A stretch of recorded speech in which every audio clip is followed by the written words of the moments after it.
ನಮಸ್ಕಾರ. ನಾವು 4, 5, 6, 7, 8 ವಿದ್ಯಾರ್ಥಿಗಳು. ನಾವು ನಿಮಗೆ ಶನಿವಾರ ಸಂದರ್ಭದ ಚಟುವಟಿಕೆ ಬಗ್ಗೆ ಪರಿಚಯಿಸುತ್ತೇವೆ. ನಾವು ಮೊದಲನೇದಾಗಿ ಸಮಸಂಖ್ಯೆ ಮತ್ತು ಬೆಸ ಸಂಖ್ಯೆಗಳ ಪರಿಚಯವನ್ನು ಮಾಡಿಕೊಡುತ್ತೇವೆ. ಸಮಸಂಖ್ಯೆಗಳು 2, 4, 6, 8 ಮತ್ತು ಬೆಸ ಸಂಖ್ಯೆಗಳು 1, 3, 5, 7, 9.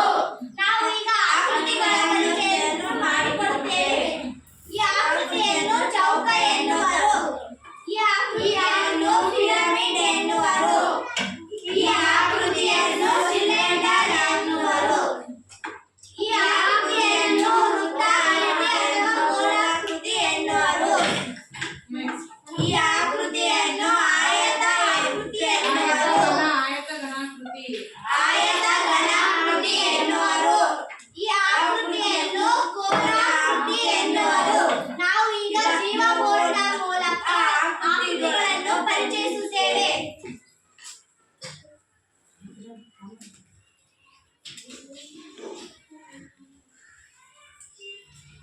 ಈ ಆಕೃತಿಯನ್ನು ವೃತ್ತಾಕೃತಿ ಎನ್ನುವರು.